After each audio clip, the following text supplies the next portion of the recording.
My motivation in reading Mein Kampf was to understand the collapse of the Weimar Republic. How was it that Hitler was able to convince so many Germans to ditch a liberal democracy and opt for a totalitarian regime? I went into this expecting to be offended by incessant racist rants and megalomaniac fantasies. And there is certainly a good deal of that, but much less than what I think most people would expect. Mein Kampf is above all a weird book that at times feels like an unedited first draft encompassing the genres of autobiography, political manifesto, conspiracy theory, and political organizer's handbook. We have the advantage of judging Hitler in hindsight. The ideas of Hitler, which were in fact shared by many people in industrialized countries at that time, have been thoroughly discredited as pseudoscience and conspiracy theory. Even if we judge Hitler by his own standards, we see that he was an abysmal failure. He envisioned the Germany of 2023 encompassing a vast territory home to 250 million Germans. Instead, at the end of World War II, Germany had lost 24% of its territory, 8.2% of its population, and at least 12 million ethnic Germans had been cleansed from Central and Eastern Europe, leaving hundreds of thousands dead. What ultimately enabled him to wreak such havoc was his singular success, the seizure of power in a democratic society. What is perhaps more remarkable is that he was able to convince so many Germans who had been traumatized by World War I and the economic hardship that followed to throw all caution to the wind and to embark on an even deadlier war and even greater privation. If we want to understand this, we must focus on reading Mein Kampf as a dictator's guide to seizing power in a democratic society. First, a little bit of background on the book. It was written in the 1920s, well before Hitler came to power. Consists of 2 volumes. The first, mostly written while Hitler was imprisoned for a failed uprising, and the second after leaving prison. Initially, sales of the book were quite poor, but as the Nazi movement grew, it became increasingly popular. When Hitler took power, Mein Kampf began being taught in German schools and became a popular wedding gift in the Reich. Something tells me these newlyweds did not live happily ever after. As Hitler's power increased, the book was translated into multiple languages. Apparently, the grammar and writing style in the German original were so bad that translators were criticized for making Hitler's writing look much better than it actually was. Some of that bad writing still came through in the English translation I read. Hitler's greatest writing offense was repetitiveness, so much so that I found myself bored to tears as I read his book. Hitler says things like this: "I'm not one for half measures. So I make decisions carefully because I take my commitments seriously, like this." The first part of Mein Kampf is a sort of portrait of the fascist as a young man. His radicalization takes place in 2 phases. The first is when he moves from a provincial Austrian town to the big city capital of Vienna after both his parents die. His dream is to become a painter, but after failing to get into art school, he finds that he has to struggle to maintain a meager existence on the paintings he sells and the manual labor he does. He's disgusted by the multi-ethnic character of Vienna and by the ruthless exploitation of workers. The experience turns him against democratic socialism and transforms him into a virulent anti-Semite for reasons that I suspect would be baffling to most contemporary readers. Something along the lines of, "Jews don't look German, and I don't like the art and writing that Austrian Jews produce." The second phase of radicalization occurs in the World War I trenches of France, where Hitler experiences combat as a soldier in the German army. He talks about the camaraderie and sense of duty the German soldiers have, and how the army turns boys into men. Toward the end of the war, he is gassed and subsequently evacuated to a hospital, where upon his recovery, he learns that Germany has lost the war. This is the first time he cries since his mother's death. He doesn't understand how this could have happened and blames Marxists, supporters of democracy, and of course the Jews. In his mind, all of these groups are guilty of treason. So what is it that Hitler offers Germans to make his party so attractive that they got 37.3% of the votes in the July 1932 federal elections? He sets this out pretty precisely, and in retrospect, he did exactly what he said he would do in Mein Kampf. On doing away with democracy. "Our movement must necessarily be anti-parliamentarian, and if it takes part in the parliamentary institution, it is only for the purpose of destroying this institution from within." On eugenics. If for a period of 600 years those individuals would be sterilized who are physically degenerate or mentally diseased, humanity would not only be delivered from an immense misfortune, but also restored to a state of general health, such as we at present can hardly imagine. On perpetrating genocide against the Jews.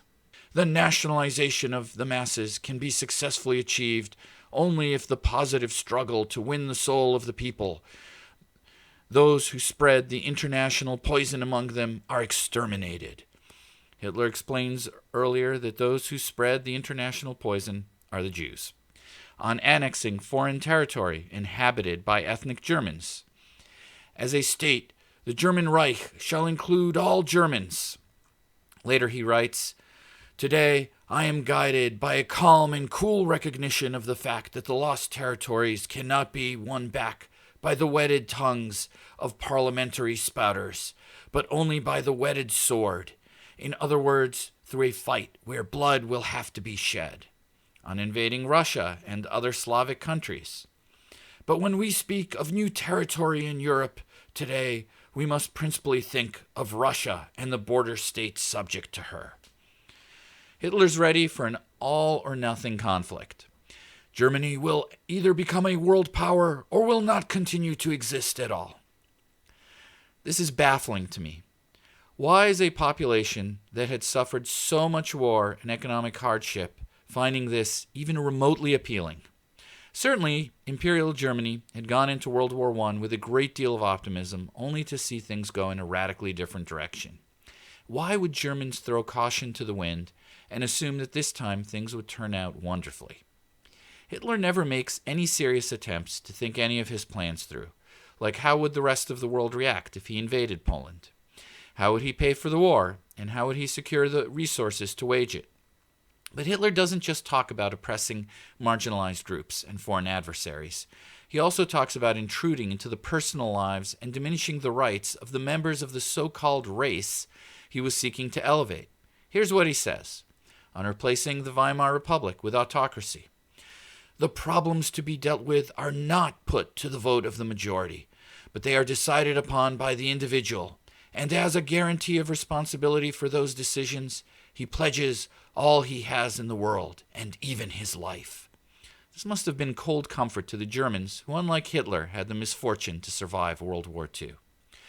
On the conditions of citizenship under the Nazi state. For men, "After he has completed his military training, 2 certificates shall be handed to the soldier. The one will be his diploma as a citizen of the state, a juridical document which will enable him to take part in public affairs. The second will be an attestation of his physical health, which guarantees his fitness for marriage." For women, in the education of the girl, the final goal always to be kept in mind is that she is one day to be a mother. The German girl is a subject of the state, but will become a citizen when she marries. On the state's educational obligations, it must organize its educational work in such a way that the bodies of the young will be systematically trained from infancy onwards, so as to be tempered and hardened for the demands to be made on them in later years. Finally, on the sacrifice needed to conquer new territory, the territory on which one day our German peasants will be able to bring forth and nourish their sturdy sons, will justify the blood of the sons of the peasants that has today to be shed. How did Hitler win so many votes, promising only war and a totalitarian state? Well, he actually tells us exactly how he did it.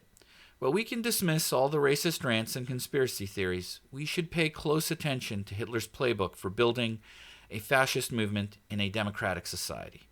We need to pay attention because Hitler might be dead, but his techniques are still favored by budding authoritarians across the globe.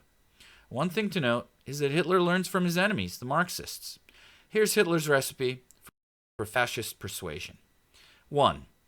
Feeling is more important than intellect in political matters. In political matters, it frequently happens that feeling judges more correctly than intellect. 2. Appeal to the public's pre-existing prejudices. This public does not wish to learn anything new, because setting aside the question of its intelligence, it lacks even that modest quantum of willpower which is necessary for the effort of learning. 3. Focus on a single enemy. The art of leadership, as displayed by really great popular leaders in all ages, consists in consolidating the attention of the people against a single adversary and taking care that nothing will split up that attention into sections. As soon as the vacillating masses find themselves facing an opposition that is made up of different groups of enemies, their sense of objectivity will be aroused, and they will ask, how is it that all the others can be in the wrong, and they themselves and their movement alone in the right? 4. The importance of propaganda. The purpose of propaganda is not the personal instruction of the individual, but rather to attract public attention to certain things, the importance of which can be brought home to the masses only by this means. The art of propaganda consists precisely in being able to awaken the imagination of the public through an appeal to their feelings. 5. The masses have a minimal attention span. The receptive power of the masses are very restricted, and their understanding is feeble. On the other hand, they quickly forget. Such being the case, all effective propaganda must be confined to a few bare essentials, and those must be expressed as far as possible in stereotyped formulas.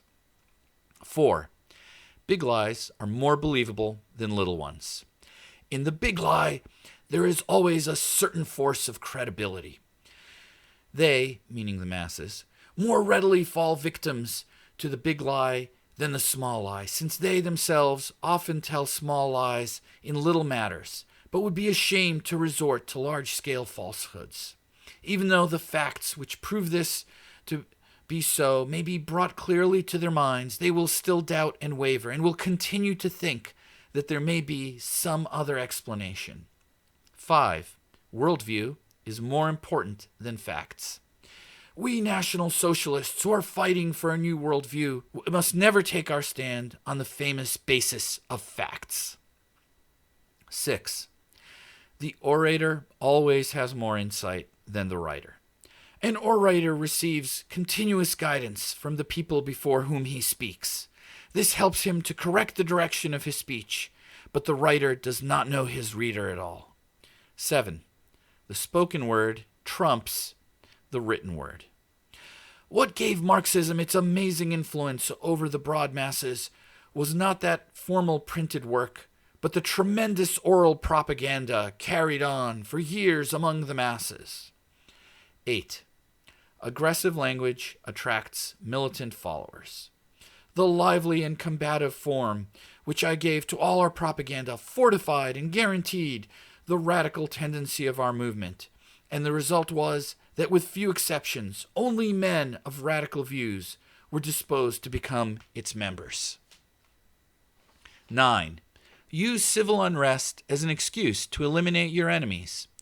A really national government ought then to have welcomed disorder and unrest if this turmoil would afford an opportunity of finally settling with the Marxists, who are the mortal enemies of our people. 10. The working class respects a show of strength. In order to win over the lower strata of the people, there must be a visible show of strength on one side, in the same way that a man of courage will win a woman's affections more easily than a coward, so a heroic movement will be more successful in winning over the hearts of a people than a weak movement which relies on police support for its very existence. And 11, the most important one. Use violence and intimidation to get your way. These young men had been brought up to realize that where force replaced common sense in the solution of a problem, the best means of defense was attack. The stormtroops became more and more adept at their job. And that is how Hitler did it.